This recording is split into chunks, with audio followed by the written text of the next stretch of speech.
Hi friends, നമുക്ക് പെട്ടെന്നൊരു evening snack ഉണ്ടാക്കാൻ തോന്നിയാലോ? അപ്പോൾ ഇന്ന് യാതൊരു തയ്യാറെടുപ്പും ഇല്ലാതെ തന്നെ നമുക്ക് വളരെ പെട്ടെന്ന് തന്നെ തയ്യാറാക്കിയെടുക്കാൻ പറ്റുന്ന ഒരു ഉണ്ണിയപ്പത്തിൻ്റെ റെസിപ്പിയാണ് കേട്ടോ ഞാൻ നിങ്ങളുമായിട്ട് ഷെയർ ചെയ്യുന്നത്. ഇതൊരു ട്രഡീഷണൽ ഉണ്ണിയപ്പമൊന്നുമല്ല. ഇതിന് മുൻപ് ഞാൻ അരി ഉപയോഗിച്ചിട്ടും അതേപോലെ തന്നെ ഗോതമ്പ്, റവ എന്നിവ ഉപയോഗിച്ചിട്ടും ഉണ്ണിയപ്പത്തിൻ്റെ വീഡിയോ ഞാൻ ഇട്ടിട്ടുണ്ട്. അപ്പോൾ ആരെങ്കിലും അതൊക്കെ കാണാത്തുണ്ടെങ്കിൽ ഇതിൻ്റെ ലിങ്ക് ഞാൻ ഡിസ്ക്രിപ്ഷൻ ബോക്സിൽ കൊടുക്കാം. അപ്പം ഞാൻ ഇന്നിവിടെ തയ്യാറാക്കുന്നത് അരിപ്പൊടി ഉപയോഗിച്ചിട്ട് നമുക്ക് പെട്ടെന്ന് തന്നെ തയ്യാറാക്കിയെടുക്കാൻ പറ്റുന്ന ഒരു ഉണ്ണിയപ്പത്തിൻ്റെ റെസിപ്പിയാണ് കേട്ടോ. ഇത് ഉണ്ടാക്കാനായിട്ടൊരു 10 മിനിറ്റ് പോലും വേണ്ട, അത്ര ഈസിയാണ് ഇത് തയ്യാറാക്കിയെടുക്കാൻ വേണ്ടിയിട്ട്. അതേപോലെ തന്നെ എല്ലാവരോടും റിക്വസ്റ്റ് ഉണ്ട്, വീഡിയോ കണ്ടതിന് ശേഷം ചാനൽ സബ്സ്ക്രൈബ് ചെയ്യാനും ബെൽ ബട്ടൺ ക്ലിക്ക് ചെയ്യാനും മറക്കരുത്. അപ്പം നമുക്ക് നേരെ റെസിപ്പിയിലേക്ക് കടക്കാം. ഞാനിവിടെ 2 കപ്പ് അരിപ്പൊടിയാണ് എടുത്തിട്ടുള്ളത്. ഈ 2 കപ്പ് അരിപ്പൊടിയിലേക്ക് ഞാൻ 4 അച്ച് ശർക്കര എടുത്തിട്ടുണ്ട്. അതേപോലെ തന്നെ നമ്മൾ ശർക്കര എടുക്കുമ്പോൾ കുറച്ച് ഡാർക്ക് കളറുള്ള ശർക്കരയാണെങ്കിൽ ഉണ്ണിയപ്പം കുറച്ച് ഡാർക്ക് കളറായിട്ടിരിക്കും. അല്ല നമ്മൾ സാധാരണ കുറച്ച് ഡാർക്ക് കളർ കുറവുള്ളതാണെങ്കിൽ ഉണ്ണിയപ്പത്തിന് കളർ കുറവായിരിക്കും. അപ്പോൾ അതൊന്നും പ്രശ്നമില്ല. അതേപോലെ തന്നെ ഞാനിവിടെ ഒരു ഇൻഗ്രീഡിയൻറ്റും കൂടി എടുത്തിട്ടുണ്ട്, അത് പപ്പടമാണ്. സാധാരണ നമ്മൾ ഉണ്ണിയപ്പം ഉണ്ടാക്കുമ്പോൾ പപ്പടം ചേർക്കാറില്ലല്ലോ. അപ്പം നിങ്ങളിനി ഉണ്ടാക്കുമ്പോൾ പപ്പടം കൂടി ചേർത്തിട്ട് ഉണ്ടാക്കി നോക്കുക.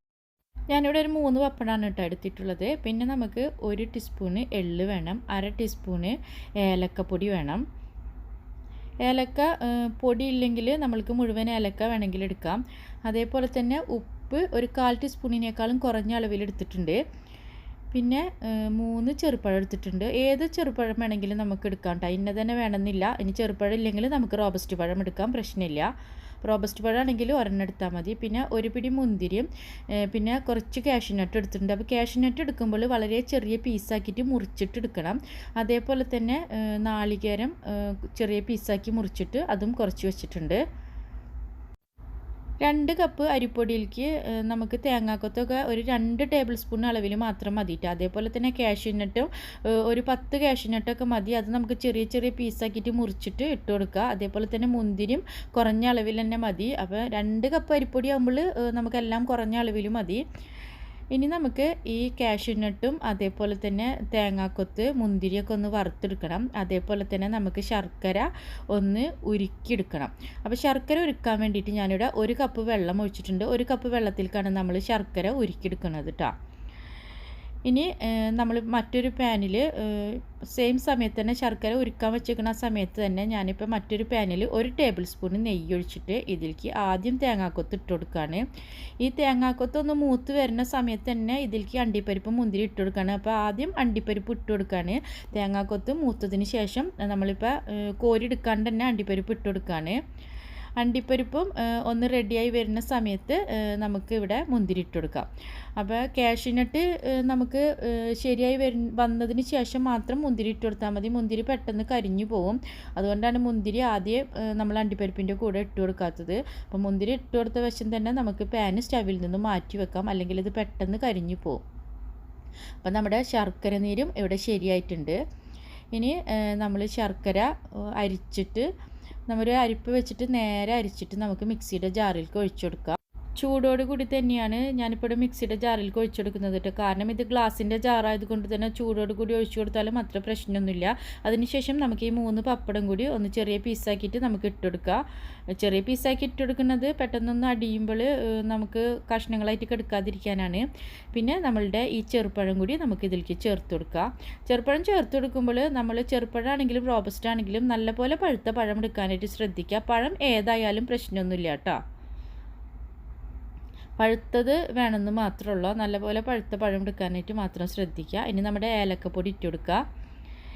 ഇനി ഉപ്പ് 1/4 ടീസ്പൂണൊന്നും വേണ്ട, ഒരു നുള്ളോ അല്ലെങ്കിൽ 1/4 ടീസ്പൂണിനേക്കാളും കുറഞ്ഞ അളവിലായിട്ട് എടുക്കുക. ഇനി നമുക്ക് ഇതിലേക്ക് അരിപ്പൊടി നമുക്ക് കുറേശ്ശെയായിട്ട് ഇട്ട് കൊടുക്കണം. അതായത് ഒരുമിച്ച് ഒന്നാകെ ഇട്ട് കൊടുത്തിട്ട് നമ്മൾ അടിക്കരുത്. ആദ്യം ഒരു ഹാഫ് ഭാഗം അരിപ്പൊടി ഇട്ട് കൊടുക്കുക, എന്നിട്ട് നമുക്ക് ഒന്ന് അടിക്കുക. അരിപ്പൊടി നല്ലപോലെ മിക്സ് ആയതിന് ശേഷം നമുക്ക് ബാക്കിയുള്ളതും കൂടി ഇട്ട് കൊടുക്കുക. ഒരുമിച്ച് 2 കപ്പ് അരിപ്പൊടിയും കൂടി ഇട്ട് കൊടുത്തിട്ട് അടിക്കുന്നേക്കാളും കൂടുതൽ നല്ലത് നമുക്ക് നല്ലപോലെ അടിഞ്ഞ് കിട്ടാനായിട്ട് ഇതുപോലെ കുറേശ്ശെ ഇട്ട് കൊടുത്തിട്ട് അടിച്ചെടുക്കുന്നതാണ് കേട്ടോ. അതിനുശേഷം ബാക്കി അരിപ്പൊടിയും കൂടി നമ്മൾ ഇട്ട് കൊടുക്കുകയാണ് ചെയ്യുന്നത്. അപ്പോൾ നമ്മൾ 1 കപ്പ് വെള്ളത്തിലാണ് നമ്മളിവിടെ ശർക്കര ഉരുക്കി ഒഴിച്ചേക്കുന്നത്. അപ്പോൾ അതുകൊണ്ട് തന്നെ നമുക്ക് വെള്ളം കുറച്ചും കൂടി ആവശ്യമുണ്ട്. അപ്പോൾ ഞാനിവിടെ ഒരു 1/2 കപ്പ് വെള്ളം കൂടി ഇവിടെ ഒഴിച്ചു കൊടുത്തിട്ടുണ്ട് കേട്ടോ. അപ്പോൾ ആദ്യം തന്നെ നിങ്ങൾ 1.5 കപ്പ് വെള്ളം ഒഴിച്ചു കൊടുക്കണ്ട, നോക്കിയിട്ട് കുറേശ്ശായിട്ട് നമ്മൾ ഒഴിച്ചു കൊടുത്താൽ മതി. അപ്പോൾ 1.5 കപ്പ് വെള്ളത്തിലാണ് ഞാനിപ്പോൾ ഇവിടെ 2 കപ്പ് അരിപ്പൊടി എടുത്തിട്ടുള്ളത്. ഇനി നമ്മൾ ഒരു ബൗളിലേക്ക് നമ്മളിപ്പോൾ വറുത്ത് വെച്ചേക്കുന്ന അണ്ടിപ്പരിപ്പ്, മുന്തിരി, അതേപോലെ തേങ്ങാക്കൊത്ത്, പിന്നെ 1 ടീസ്പൂൺ എള്ള് നമ്മൾ മാറ്റി വെച്ചിട്ടുണ്ടല്ലോ, ആ 1 ടീസ്പൂൺ എള്ളും കൂടി ഇട്ട് കൊടുത്തതിന് ശേഷം അതിലേക്ക് നമ്മളിപ്പോൾ ഇവിടെ അടിച്ച് വെച്ചേക്കുന്നതും കൂടി ചേർത്തിട്ട് ഒന്ന് മിക്സാക്കി കൊടുക്കുക. എല്ലാവരും ഒന്ന് മിക്സാക്കി കിട്ടിയാൽ മതി, ഒരുപാട് നേരം ഇട്ടിട്ട് മിക്സാക്കൊന്നും വേണ്ട. നമ്മളുടെ അണ്ടിപ്പരിപ്പ്, മുന്തിരി, തേങ്ങാക്കൊത്ത്, എള്ളൊക്കെ നമ്മളുടെ ഈ മിക്സിലേക്ക് നല്ലപോലെ ഒന്ന് കട്ടയില്ലാണ്ട് ഒരു ഭാഗത്ത് മാത്രം കട്ട കൂടാതെ ഒന്ന് ഇളക്കി കൊടുക്കുക. ഇനി നമുക്ക് ഉടനെ തന്നെ ഇത് ചുട്ടെടുക്കാം. നമുക്കിത് കുറേ നേരം വെക്കേണ്ട കാര്യമൊന്നുമില്ല, പപ്പടമൊക്കെ ചേർത്തത് കൊണ്ട് തന്നെ നമുക്ക് പെട്ടെന്ന് തന്നെ നമുക്ക് തയ്യാറാക്കിയെടുക്കാം. ഇനി അപ്പോൾ ഞാനിപ്പോൾ ഇവിടെ ഉണ്ണിയപ്പച്ചട്ടി വെച്ച് നമുക്ക് ആവശ്യത്തിൽ ഓയിൽ ഒഴിച്ചു കൊടുക്കുക. വെളിച്ചെണ്ണയാണെങ്കിൽ കൂടുതൽ നല്ലത്, നമുക്ക് വേറെ ഏത് ഓയിലാണെങ്കിലും പ്രശ്നമില്ല, പക്ഷേ വെളിച്ചെണ്ണയാണെങ്കിൽ കൂടുതൽ ടേസ്റ്റ് ഉണ്ടാകും. അതേപോലെ തന്നെ ഇതേപോലെ ഒരു ടേബിൾ സ്പൂൺ എടുത്തിട്ട് അതിൽ കുറേശ്ശായിട്ട് ഇങ്ങനെ ഒഴിച്ചു കൊടുക്കുക. ഇനി നമ്മൾ ഹൈ ഫ്ലെയിമിൽ നിന്നും നമുക്ക് ലോ ഫ്ലെയിമിൽ ഇട്ടിട്ട് വേണം നമ്മളൊന്ന് പൊരിച്ചെടുക്കാനായിട്ട് കേട്ടോ. അതായത് നമുക്ക് ഹൈ ഫ്ലെയിമിലിട്ട് പൊരിച്ചെടുത്ത് കഴിഞ്ഞാൽ നമുക്ക് പുറം ഭാഗം വേഗം കരിയും, പക്ഷേ ഉള്ളിൽ വെന്തിട്ടുണ്ടാവില്ല, മാവ് വെന്ത് കിട്ടില്ല നമുക്ക്. അതുകൊണ്ട് തന്നെ നമ്മൾ മീഡിയം ഫ്ലെയിമിലോ ലോ ഫ്ലെയിമിലോ ഇട്ടിട്ട് നമുക്ക് ഒരു സൈഡ് ശരിയായി എന്ന് കണ്ടാൽ തിരിച്ചിട്ടിട്ട് നമുക്കിത് കോരിയെടുക്കാം. 2-3 തവണ അങ്ങോട്ടും ഇങ്ങോട്ടും തിരിച്ചു മറിച്ചൊന്നും എടുക്കണ്ട. നമ്മുടെ ഒരു സൈഡ് ശരിയായി എന്ന് കണ്ടാൽ നമുക്ക് അപ്പുറത്തെ സൈഡ് മറിച്ചിട്ടിട്ട് അപ്പുറത്തെ സൈഡും നമുക്ക് ഗോൾഡൻ ബ്രൗൺ ആയി കഴിഞ്ഞാൽ നമുക്ക് തിരിച്ച് കോരിയെടുക്കാം കേട്ടോ. നമുക്ക് മാവ് തയ്യാറാക്കിയെടുക്കാനൊന്നും ഇതിന് ഒരുപാട് സമയം വേണ്ട. നമുക്ക് എല്ലാ ഇൻഗ്രീഡിയൻസും കൂടിയിട്ട് മിക്സിയുടെ ജാറിലിട്ടിട്ട് പെട്ടെന്ന് തന്നെ നമുക്ക് അടിച്ചെടുത്തിട്ട് തയ്യാറാക്കാം. പിന്നെ നമുക്ക് ഞാൻ പറഞ്ഞ പോലെ ഒരു 10 മിനിറ്റ് വരുന്നത് നമ്മൾ ഇതുപോലെ ലോ ഫ്ലെയിമിലിട്ടിട്ട് ഒന്ന് പൊരിച്ചെടുക്കാൻ വരുന്ന സമയം മാത്രമാണ് നമുക്ക് കുറച്ചൊരു സമയമായിട്ട് വരുന്നത്. കാരണം നമ്മൾ ഹൈ ഫ്ലെയിമിലിട്ടിട്ട് പൊരിച്ചെടുത്ത് കഴിഞ്ഞാൽ നമുക്കിത് പെട്ടെന്ന് തന്നെ ഉള്ളു വേവാണ്ട് പുറം കരിഞ്ഞിട്ട് കിട്ടും. അപ്പോൾ നമ്മൾ ലോ ഫ്ലെയിമിലിട്ടിട്ട് മാത്രം പൊരിച്ചെടുക്കാം. അപ്പം നമ്മുടെ ടേസ്റ്റി ഉണ്ണിയപ്പം റെഡി ആയിക്കണ്. അപ്പോൾ ഇത് ട്രഡീഷണൽ ഉണ്ണിയപ്പം അല്ല, ഞാൻ നേരത്തെ പറഞ്ഞതുപോലെ നമ്മൾ ട്രഡീഷണൽ ഉണ്ണിയപ്പം ഉണ്ടാക്കുമ്പോൾ നമ്മൾ നാളികേരമൊക്കെ വറുത്ത് ചേർക്കും, അതേപോലെ ചെറിയ ഉള്ളിയൊക്കെ കുറച്ച് ചേർക്കും. ഇത് നമുക്ക് പെട്ടെന്ന് ഉണ്ടാക്കിയെടുക്കാൻ പറ്റുന്ന ഒരു ഉണ്ണിയപ്പമാണ്. അപ്പോൾ എല്ലാവരും ട്രൈ ചെയ്യുക. അപ്പോൾ വീഡിയോ കണ്ടതിനും ഇതുവരെ സപ്പോർട്ട് ചെയ്തതിനും താങ്ക്സ്. വീണ്ടും നമുക്കൊരു പുതിയൊരു വീഡിയോയിലൂടെ പുതിയൊരു റെസിപ്പിയിലൂടെ കാണാം.